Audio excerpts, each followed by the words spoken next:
പിന്നെ കള്ളി വരക്കേണ്ടത് നമ്മൾ നേരെ ഷേപ്പ് എടുക്കുക.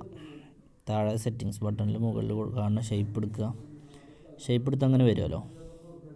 അപ്പോൾ അങ്ങനെ വന്നാൽ അതിൻ്റെ ഉള്ളിലിപ്പോൾ വെള്ള കളറാണ്. നമ്മളെന്ത് ചെയ്യുക, താഴത്ത് ഇങ്ങനെ പോന്നിട്ട് അതിൻ്റെ ഓപ്പോസിറ്റ് ഫുള്ള് കുറക്കുക.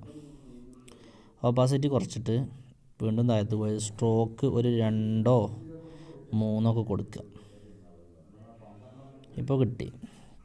ഇപ്പോൾ ഇങ്ങനത്തെ ഒരു കള്ളി കിട്ടി. ഇത് എഡിറ്റ് ചെയ്യുമ്പോൾ നമ്മൾ ശ്രദ്ധിക്കേണ്ടതെന്ന് വെച്ചാൽ ഈ സാധനം ഇനി എഡിറ്റ് ചെയ്യുമ്പോൾ അങ്ങോട്ടും ഇങ്ങോട്ടും ഇപ്പോൾ ചെറിയ മാറ്റം കണ്ടില്ലേ.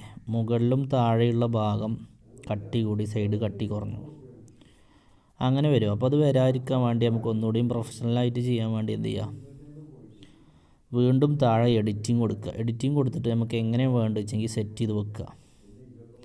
ഇപ്പോൾ നമുക്ക് പിന്നെ ഒരു ചേരുമ്പടിയാണ് 3 കള്ളി വേണ്ടി വരുമല്ലോ. അങ്ങനെ വെക്കുക, ഡൺ അടിക്കുക.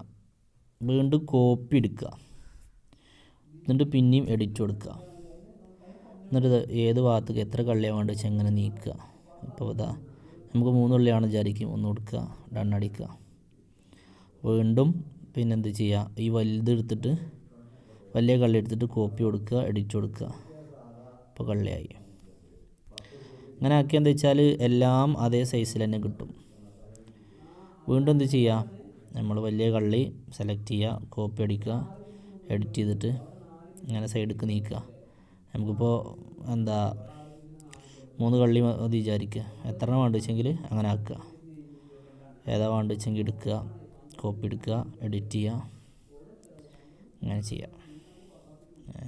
അങ്ങനെ ആകുമ്പോൾ ഇപ്പോൾ നമ്മൾ ഓഫാക്കി കഴിഞ്ഞ് നോക്കുമ്പോൾ നോക്കി കാണും എല്ലാ സൈഡും ഒരേ വലുപ്പമായിട്ടുണ്ട്. കോപ്പി ചെയ്ത് എഡിറ്റ് ചെയ്യുമ്പോഴാണ് ഇങ്ങനെ കിട്ടുക. അല്ലെങ്കിൽ ഞാൻ മേലെ പറഞ്ഞ പോലെ ഒരു ഭാഗം കട്ടി കൂടിയിട്ടും മറ്റേ ഭാഗം കട്ടി കുറഞ്ഞിട്ടൊക്കെ ആയിരിക്കും വരിക. ഇങ്ങനെ ചെയ്താൽ ഒന്നുകൂടി ഉഷാറായിട്ട് കള്ളി അതേ വലുപ്പത്തിൽ തന്നെ, ഇപ്പോൾ സ്ട്രോക്ക് 3 കൊടുത്തിട്ടെങ്കിൽ 3ൻ്റെ അതേ സൈസിൽ തന്നെ ഫുള്ള് ഭാഗം കിട്ടും.